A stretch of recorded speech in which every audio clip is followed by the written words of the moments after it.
James for three.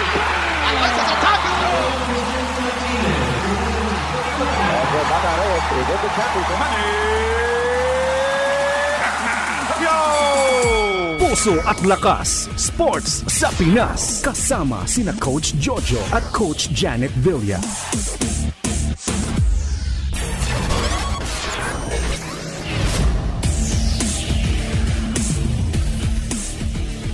Magandang hapon, Pilipinas. Ito po si Coach Jojo Villa ng Fellowship of Christian Athletes.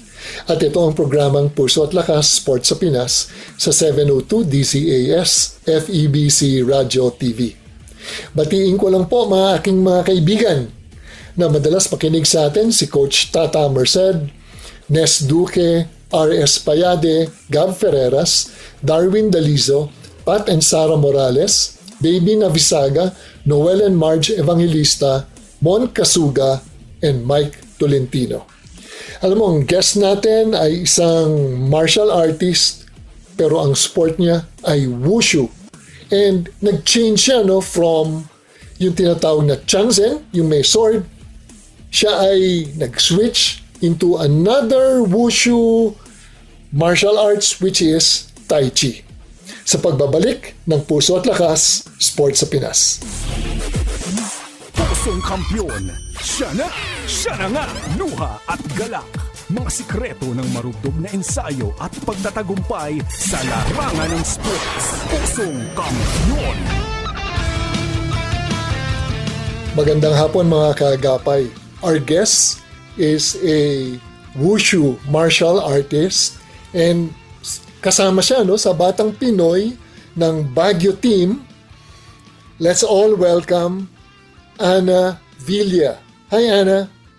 Hello po, Coach Jojo. Magandang hapon po. Naku Ana, how did you get involved in sports? So po, nung una, both my parents po were chaplains sa UP Women's Volleyball team. Siguro starting when I was 6. So sumasama po ako, nakikitambay sa mga practices with watch games po. And watching volleyball practices and volleyball games really got me interested in the sport. So I tried a mega sports camp, parang the 1 week sports activity. So I joined volleyball noon and I got pretty much interested in it. So I enjoyed that. This is my dream to become a volleyball player then when I was younger. Pero by the time I turned mga 10 years old po, I kind of lost the love for volleyball. Tas I moved on to judo, which is another martial art po. And I was enjoying that and continuing that sport. Kaso lang, nagka-pandemic. Tas I couldn't practice at home since I'm an only child. Tas wala po akong partner to practice with sa bahay. Then I didn't want to switch a sport po because I wanted to continue judo, hopefully after the pandemic ended. But I got into wushu po. I did not want to do wushu po, actually, to be completely honest. I was forced by my parents to join the sport because I didn't want to try something new pa. Pero looking back, I realized na it was a blessing na I was able to try this new sport. And I feel na it's my sport. Okay, so I started online wushu classes mga October 2020 po, Coach. Alam mo, Ana, wushu is different. Kasi unlike other sports or team sports, you rely on your teammates. Dito, sa wushu, you're on your own. No? When I say you're on your own, you do your own stuff and then you are graded. Di ba, ng mga judges. Gaano ba kahirap ang wushu? It depends po on what type of wushu po. So to explain po, there are 2 types of wushu. There's wushu taolu and wushu sanda. Wushu taolu is more on the exhibition form. This is what I do po. I do wushu taolu. This is more an exhibition. And ito nga po yung where you get graded or judged by the judges po. Compared to wushu sanda, which is sparring po. This is combat po. Then in wushu taolu, there are 3 types of taolu forms. There's changchen, there's nanchen, and then there's tai chi. So they're all different kinds of wushu forms. For changchen, from what I know po, this is mostly for people who can jump, they have some explosive power. This is more on the Maarte form compared to the three other forms. This is my first form actually, yung Changchen. And this also has some acrobatics. We do some jumps din po here. So it's important to have some explosive power and it requires a lot of leg strength din po. While Nanchen, this is mostly for like the stocky figures, the bulky ones po. And they have a lot of shouts din po during the form. And they do really fast and strong explosive power movements. While Tai Chi is calm and graceful, but we still have explosive power in some parts of the form. Mm-mm. And binanggit mo nga may three forms. And you came from volleyball because you were able to see the UP women's volleyball team in action, no? And I think that was your first love, no? Or your first engagement with volleyball, no?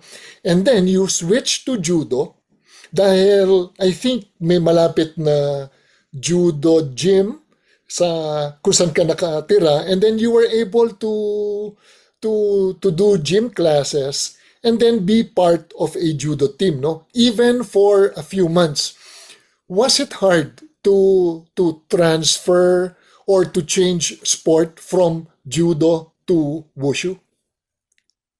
Probably po, coach. Nung the first few lessons, I was medyo shy po and I was uncertain if I would enjoy the sport since at that time po, my heart was really set to judo. Pero as I started doing more lessons and then starting to use weapons eventually po, which I really enjoyed, I started to think na I really love the sport and I didn't mind leaving judo or stopping judo at that time na even when nung tapos na po yung pandemic, I did not switch back to judo since I really enjoyed wushu. Po. Alam mo, Ana, pag sinabing wushu, I think na-associate to sa, I think yung Mulan? Yes, Mulan. Mulan, yung martial arts na ginamit sa movie na Mulan, either the cartoons or yung hindi cartoons, no? And then, yung Kung Fu Panda. Tama ba? Yes po.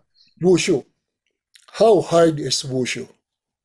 So wushu, our forms look easy in some parts since they look graceful. Sometimes people don't notice how much strength you actually need because in some parts like sa jumps sometimes we can make it look easy, but in reality it really tires us out. Like that 1 minute form, 1 minute 10-second form can be really tiring. Like sobra po kaming hingal by the end, even in trainings, like 1/2 pa lang hingal na kami. And it really needs a lot of core strength and a lot of leg strength, especially for me, I think, in Tai Chi. I just recently switched to Tai Chi and I realized how much leg strength it actually needed because Tai Chi has a lot of ground movements. So parang you're in a squat for 3 to 5 minutes, which I think is really difficult. So I would say this sport is pretty difficult regarding strength po in your body. Alam mo, binanggit mo, no, you change forms, no, from, I don't know if I could pronounce it right, no, yung Changchen, yes po. Changchen, and then to Tai Chi, no. Pag binanggit mo kasi yung word na Tai Chi, ma-associate mo siya doon sa mga above 60 years old na nakita mo sa streets na doing this form which is very slow but very graceful, no? Yun yung unang pumasok sa mind ko pag sabi nga, that you would go into Tai Chi. But people do not know that it is so hard, it is difficult because it takes so much strength, power, and grace to be doing something na very graceful tingnan, tapos walang jerky or abrupt movements, and at the same time magandang tignan, para siyang swan or parang ballet, no? Flowing water nga po ang sabi that the Tai Chi should look like. It should look like what, Anna? Flowing water. Like? Flowing water. Flowing water. So when your first coach told you that because you were in love with your first wushu Chang Chen, no? And what was your first reaction when the coach told you that we are going to switch you into Tai Chi? Well, firstly po, when I started po wushu, my first coach po during the online classes told me, uy, dapat nag-tai chi ka. Pero I'd always laugh it off and say, ay, ayoko po mag-tai chi. Tapos my second coach also here in Baguio told me, dapat nag-tai chi ka. Then I again would laugh it off and say, ay, ayoko po, coach. Pero when my third coach or my other coach told me na I would be put into Tai Chi, at that moment, I cried actually. I had a little breakdown after that because I did not want to switch into Tai Chi because I was really enjoying my former form because I really loved my straight sword routine since I had a short weapon form in one of my Changchen forms. And I really fell in love with that form. I really enjoyed having my short weapon form and executing it. Then when I realized na I'd be into Tai Chi, I also did not want to start from zero because Tai Chi is really different compared to my past form. And it took a while for me to get over that. To get over na parang, oh, Tai Chi na ako. It's not like the other form I used to do.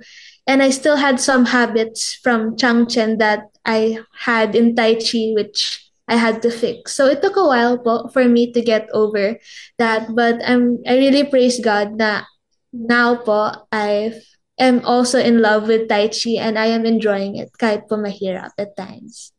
So the first time that the third time that you heard your coach tell you na we are going to switch you into Tai Chi, and then it was maybe the shock of your life or a surprise that, wow, why, while I'm doing and loving this Chang Chen, and now I'll be doing Tai Chi, and then you mentioned nga na you cried or you broke down because, alam mo, ang pinakamahirap, Ana, is to switch from one thing to another, no?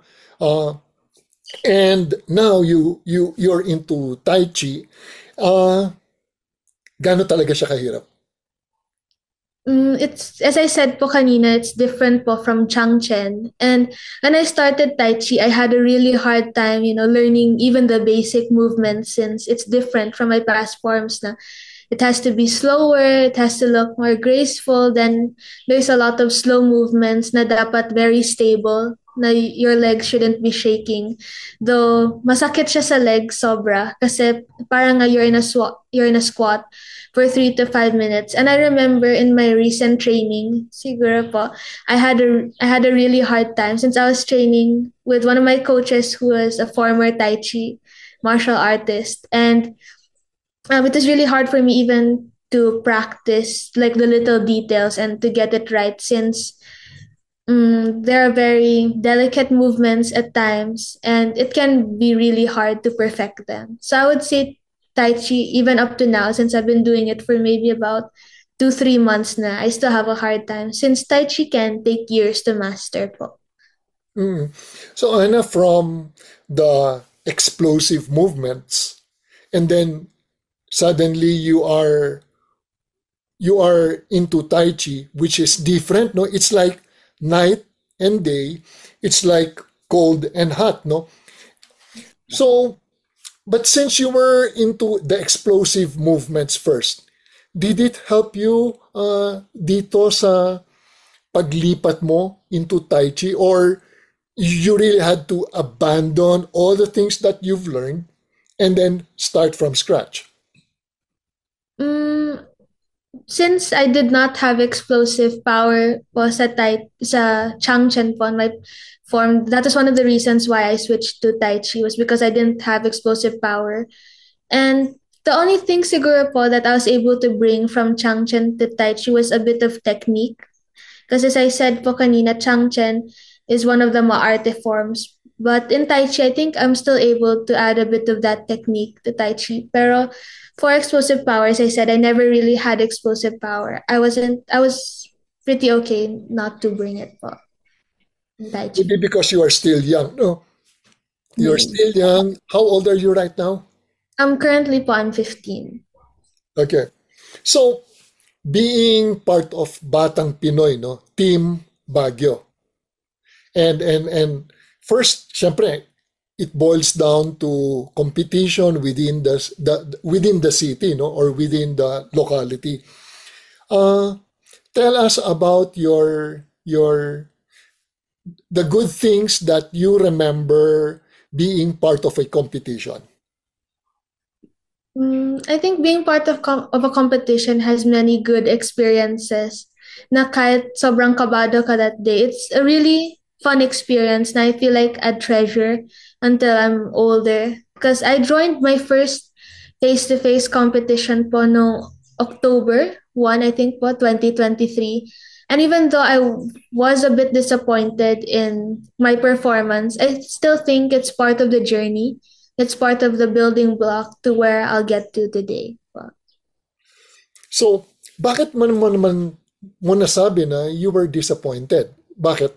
Well, did you end up sa podium finish or you just had your mind on being number one? I was able to get the podium finish po in both events, pero for me po, it's not really much about the medal. First, well, that's probably second po, pero firstly, I want to know na I did a good performance and feel satisfied and proud na I was able to do a good performance and sana even better than I had done in training. Pero during that Baguio Charter Day competition po noong October 2023, I outbalanced quite a lot of times during the end of my bare hands form, and I was really disappointed about that. But thankfully, I still finished third po nun. Pero as I said po, I wasn't satisfied with my performance. Alam mo, Ana, you need to gain experience when it comes to competition kasi iba yung practice, no? Yung practice, wala pang pressure. Iba na yung tinatawag na pag nandyan na yung tambol, may drums, tapos people are watching you. So there is positive pressure for you to perform, no? Ang negative doon is if you did not prepare at all and then you are thrusted into something, into a competition na hindi ka naman nag-practice, hindi mo memorize yung mga forms mo, eventually, it's going to be a disaster. But because of all the pressure, people watching, and then putting so much expectation no, sa sarili mo, I think for a first-timer, dapat masasabi mo ba na pasado na sa'yo or talagang mas gusto mo talaga na nandun ka sa level of excellence na you could have done better? Usually, I set high expectations for myself po when it comes to wushu. So I would say kahit na first time ko to compete face-to-face, I still wasn't satisfied po with myself and my performance. Hindi ka ba kinabahan? I was nervous, especially during the moments na parang nasa lineup ka na and you're gonna perform in a few minutes. I definitely was terrified po. Pero as much as you're sobrang kabado bago ka pumasok sa carpet, by the time na you're in the carpet, I just feel so much at ease po na parang nawala lahat ng kaba. You just have to roll with the flow. Mm-mm. So, may tinatawag doon, no? During the maybe 2 or 3 minutes before competition or before a game, me being a former coach, no? Parang may butterflies ka sa stomach, no? Na hindi ka mapakali. But once you are inside the court, you are inside the pitch, you are inside the arena, everything parang goes out the window. And what kicks in is the training that you've been doing. You tell yourself that I'm ready for this. I will go out and show people what I'm capable of doing, no? Ana, ano naman ang pinakamahirap na na-experience mo during sa training? Siguro po, I have a really hard time po sa endurance, especially when I found out I had acid reflux po and I had a really hard time running since the acid would go up my throat and I wouldn't be able to breathe. So I would have a hard time when our coach would say, "O tara, mag-sprinting na tayo," like during the end of practice. I'd have a really hard time with that since I couldn't breathe. But aside from that, other like kahit sa practice po, kahit basic practice like yung stances or yung mga other like kahit 1/4 ng form, I would say that's really difficult because there are good and bad days po sa trainings. Na there are some days na parang ayaw mo mag-training pero you still have to, or minsan sobrang sakit ng katawan mo pero you still have to train. So I think those are the hardships po minsan during trainings. Yung iba yung demands ng ng isang atleta as compared doon sa mga recreational players, doon sa mga naglalaro lang sa kanto-kanto ng basketball. There's no pressure to perform kasi hindi naman sila sasali sa isang competition which is yung may demands for excellence, and ang mga kalaban mo magagaling din, no? So ano ba ang walk us through yung training ng isang wushu athlete? Okay, so usually po, we train minsan at the athletic oval po. So for warm-ups, we're made to do 5 rounds around the oval. Then after that, we do our stretching po because it's really important to stretch before training since dapat makaiwas po ng injury or hamstring tears. So we stretch for about 10 minutes, I think 10 to 15 minutes po. Then we do our basic drills. Our basic drills po are doing our kicks since we have a variety of different kicks and doing our stances. And on some days when we're not doing our strengthening sa gym, because we also have that one some days, we do our forms. Sometimes we do them 1 by 1 holes or by 1/4 or 1/2. Then if usually we end with some endurance since on the days that we don't do strengthening, we do extra endurance. Our coaches usually make us focus on our core trainings. So we do like mga jackknives, planks, yung mga ganun po. Then by then we cool down po. Training is not easy, no? Kasi there is a training plan for you to move from one level to another level until the highest level, no? Was there a time na gusto mong mag-quit and you just wanted to walk out of practice because it was just so difficult? Yes po, I would say, and I'm sure my other teammates can say that as well. Because as I said po kanina, there are some bad days na sobrang sore lang po ng katawan. And there was one of those days na kakagaling lang po ng exhibition 2 days before. Then I went to training and I was doing my Tai Chi training.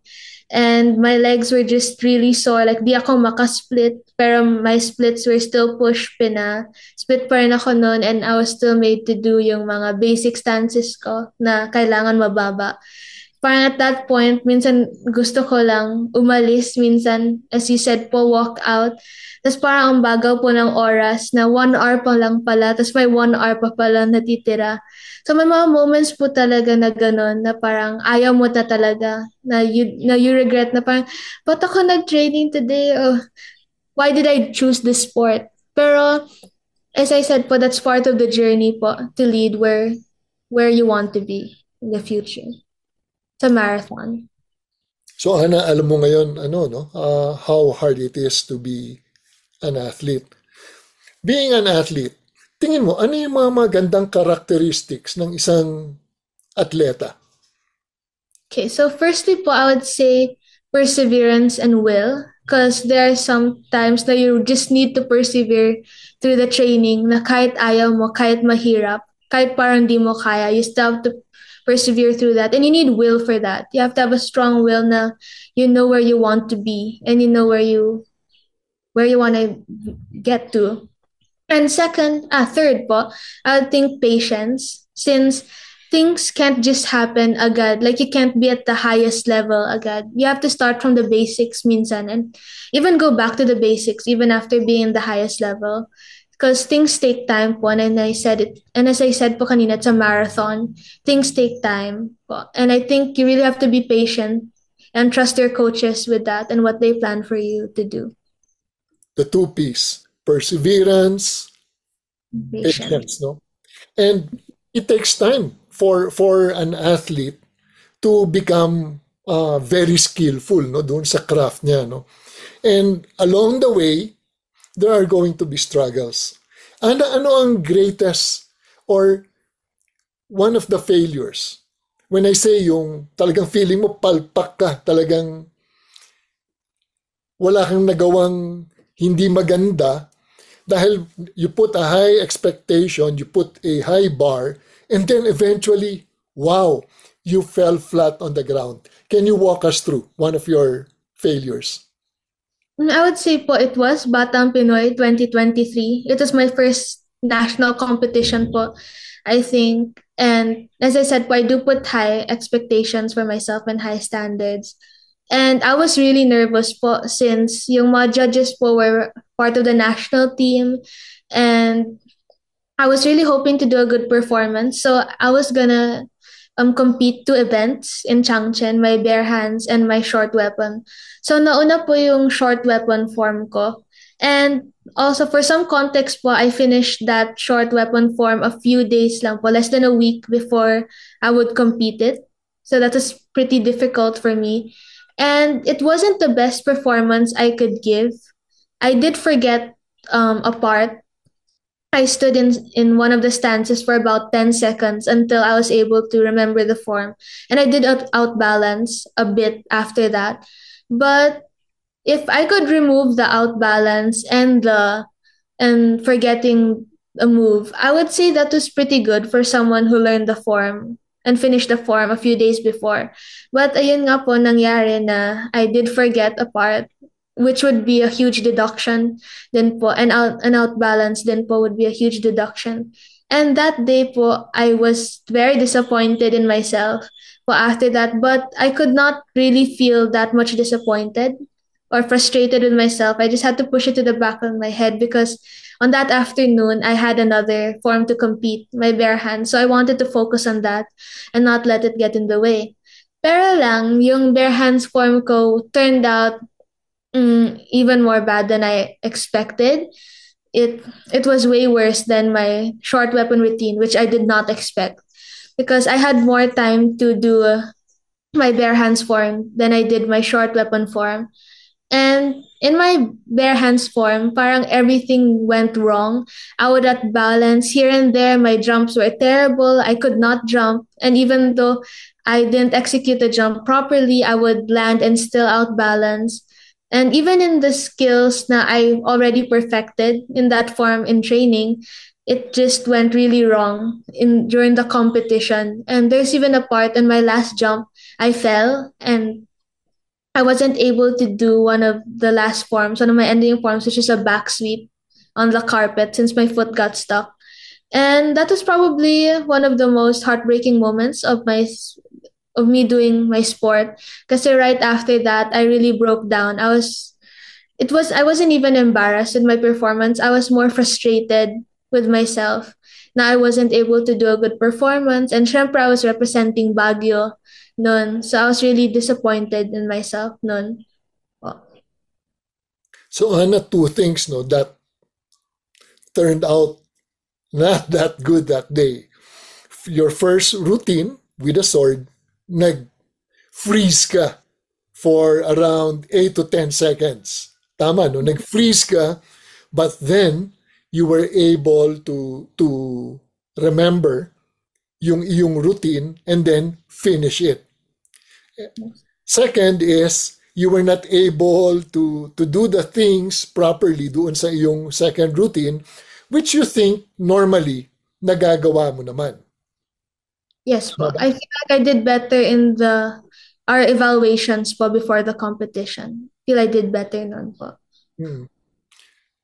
How were you able to bounce back from a mindset na, wow, I everything turned out it was a total disaster. And then you have to go back to the gym and then you have to practice. Tingin mo, ano yung meron ka that you were able to bounce back from this? I think I used that pain and that embarrassment din po as motivation. Kasi I know I would never want to go through that again and perform that way again and represent Baguio that way again. So I think I used that motivation to try and get better po in my form. Na I tried to do more strengthening. We started doing core exercises po. And also focusing on the details na I wasn't able to execute well during the competition. So I think that failure, because I placed last place in both of those events, I think I would use that as a stepping stone to get higher and hopefully in the next competition to make it to the podium po. And no, from a city meet lang, no, performing for the city against wushu artists from within Baguio. And then eventually, hindi ba masyadong mabilis naman na from Baguio tapos Batang Pinoy, national level, you are going to be pitted against the best of the different regions. Did you have that in mind? No po, kasi alam ko po na my other teammates, that's what they would go through then would all start at the city meet. Kasi the city meet po is our selection po to get to Batang Pinoy. So I don't think na it's such a big jump po. I think I just needed more preparation po. I think that time. Ano yung mga lessons learned doon? No? Any life lessons? Siguro still perseverance po, and well, as I said sa good characteristics of an athlete. Kasi even after that, sometimes or maybe some others would just want to quit after that. And parang, ay, palpak yung ginawa ko. I'll just quit the sport. Some others might want to run away. But I think na an athlete should still have the perseverance and will na kaya talo sila. We have to get back up again po. Just like in basketball, Ana, no? If there are 20 teams, isa lang naman magcha-champion. Does that mean that the 19 teams, they are, we can say na, did they fail? No. Well, they could improve on. Others would end up second place, third place, or fourth place. But the thing there, Ana, is you learn from it, and then you move forward. I think it was Coach Dean Smith, no, the coach of Michael Jordan when he was in college. When you make a mistake, admit it, learn from it, and then forget about it. Just move forward, no. What is your greatest joy in doing this martial arts called wushu? Aside from enjoying po doing the form, I have to say po na I really love being with my team. Siguro some of our favorite memories as a team po would be competing po as a team because I have very supportive teammates po, and we always enjoy saying jayo, which means you can do it in Chinese. We always enjoy saying that and supporting each other as a team. Like kahit we're doing an exhibition like ng Chinese New Year or kahit a city meet, whether it be any competition, like a city meet or national competition, we're always there to support each other. And I feel like we have many memorable moments as a team. So that would be one of my greatest joys po.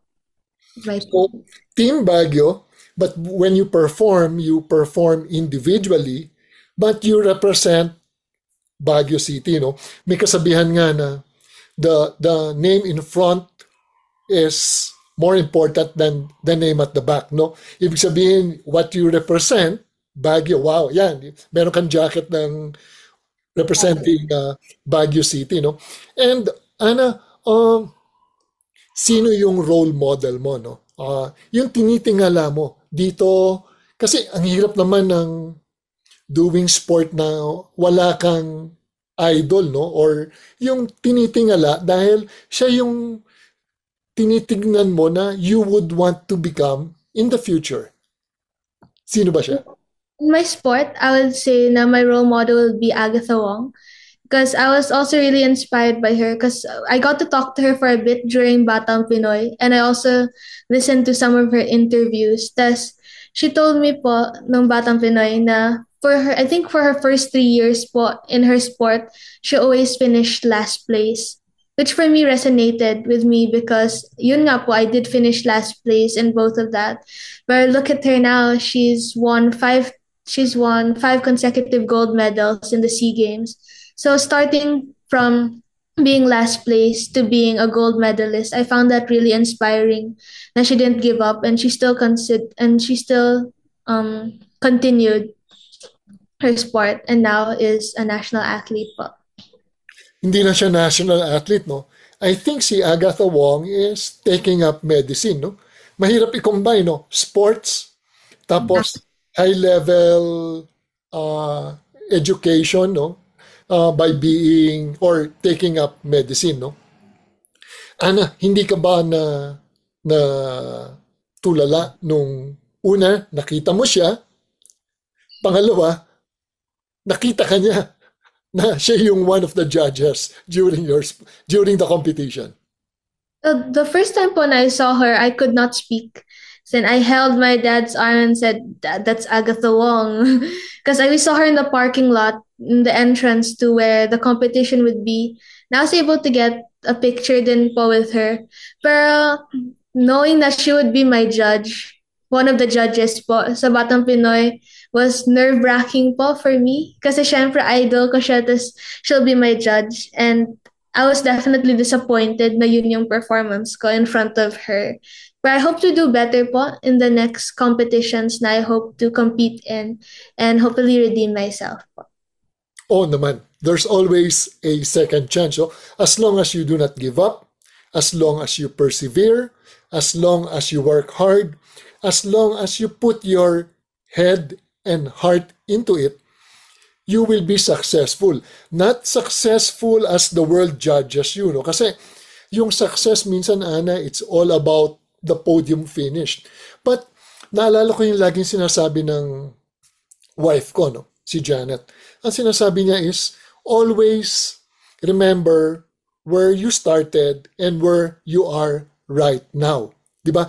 It is the distance covered from where you were and where you are right now. Kasi talagang kung alam mo na galing kang from zero, tapos ang haba ng nilakbay mo, tapos umabot ka ng, sa'yo, if you're going to rate yourself 75, 0 to 75, that's a lot of ground covered, no? And to me, that is the victory.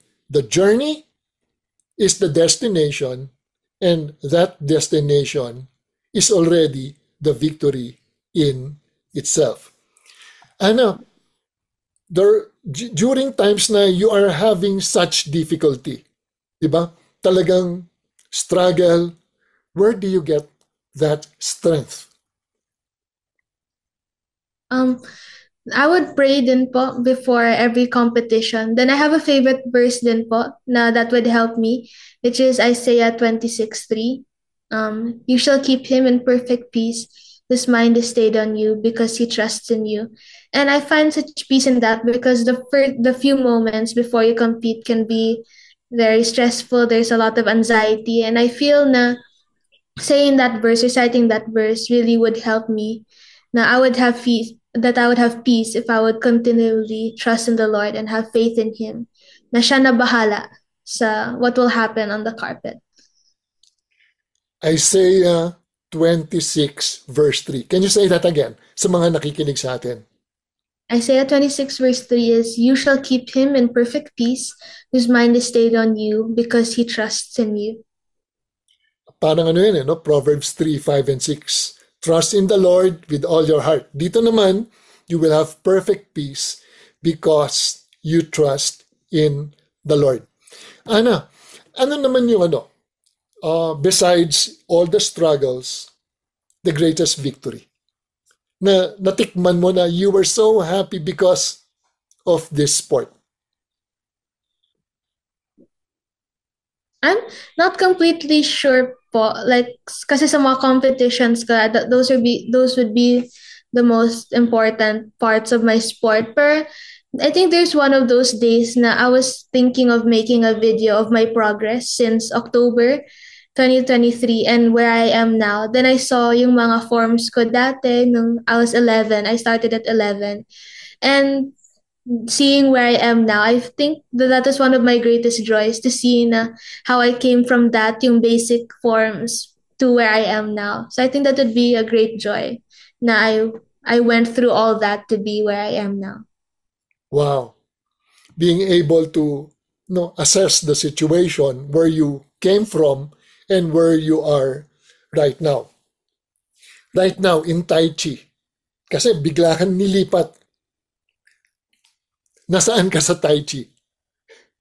I think I'm still pretty much on ground zero. I'm not, because when I trained with my coach po, who was a former Tai Chi athlete, I had a lot of corrections just in the first four moves of my form. I know I have a long way to go, but I'm hopeful and I'm trusting the Lord na it will get me somewhere, and I'm hopeful na I hope to compete outside of the country, sana po in the future. But I just have to trust the Lord na He has a plan for me and He'll take care of me po in this sport.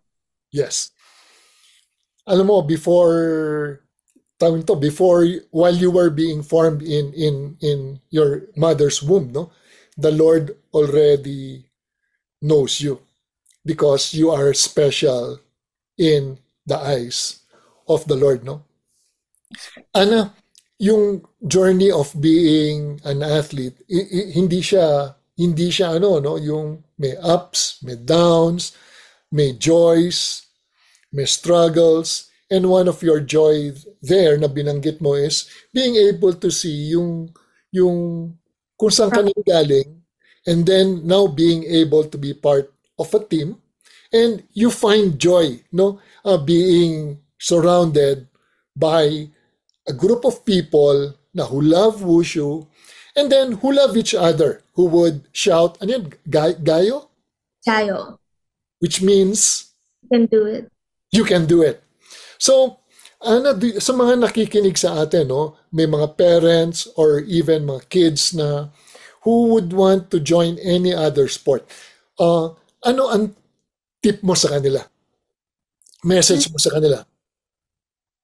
Kahit na you're not athletic po or haven't even started a sport po, whatever age you're in po, I think it's important po to be in a sport. And I hope po na you would find a sport na you would actually enjoy and you would come alive in. Because I think it's important now, this time and day, to stay fit po. And I think having a sport would really help, since it has helped me. It has helped both my parents, starting to work out po. Na it even triggers like a happy hormone. For me, it helps our family eat healthier po. And I think being in a sport or doing physical activities po would really benefit you po. Tingin mo ba kung hindi ka atleta, Ana, ano tingin mo mga nangyayari sa iyo ngayon kung ikaw ay hindi atleta? Probably po, I'd be rotting po, kasi without my sport, I probably wouldn't be as fit as I am now. I probably would be eating more junk than I am now. Then I probably wouldn't be doing anything as productive po with my body. So I wouldn't be that healthy po. Yeah, it's true, mga kaagapay, kung meron tayong mga anak na gustong ma-involve sa isang sport, either as individuals or as a team sport, encourage natin kasi number one, lalayo na sila sa bisyo. Pangalawa, maganda pa sa katawan. Pangatlo, natututo silang maging disiplina. Alam mo, Ana, I'd like to share this verse sa'yo, I remember binanggit mo na before you go into competition, that you pray to the Lord, and then you cling on to your verse, which is Isaiah 26 verse 3, that you focus on God, and then God will be the one to take care of you. Dito sa Philippians 4 verse 6 to 7, Philippians 4 verse 6 to 7, it says, "Be anxious for nothing, but in everything, by prayer and supplication, with thanksgiving, let your requests be made known to God. And the peace of God, which surpasses all comprehension, will guard your hearts and your minds in Christ Jesus. Mahirap talaga kung tayo ay we keep on worrying. We tend to be anxious, no? So, dito sa verse nito, anong sinasabi? That prayer is the antidote for worry as we trust in the Lord, as we put our faith in Jesus, no? The Lamb of God who takes away the sins of the world. So we pray so that we won't worry and leave everything at the foot of the cross, no, kay Jesus. And then also, we give all our supplications and requests, no, presenting our needs to God na, Lord, I need you. Mahirapan ako sa aking wushu routine. Kung kay Ana, sa Tai Chi, it is too slow. It is so graceful na I have to exhibit such power and grace. So we ask the Lord, Lord, tulungan mo po ako. But also to thank Him because He was the one who gives us everything.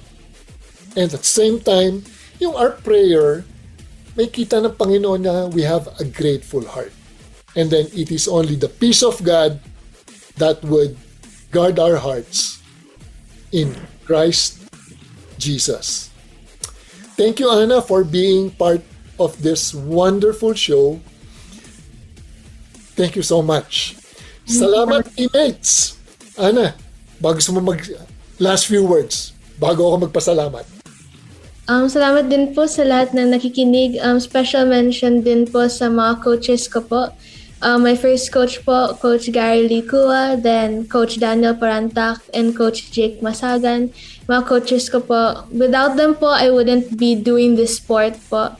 And also to my team, yung laging pong supportive, Accent Wushu and UFC Wushu, even Wushu Genesis Philippines po. Thank you for being great teammates po to me. Thank you, Ana. So, teammates, thank you for listening to us.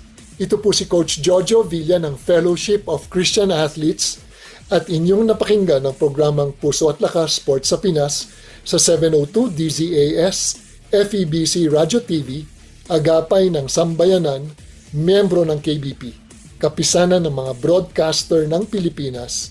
Magandang Sabado po sa inyong lahat. God bless you. Have a nice day. Puso at Lakas Sports sa Pinas.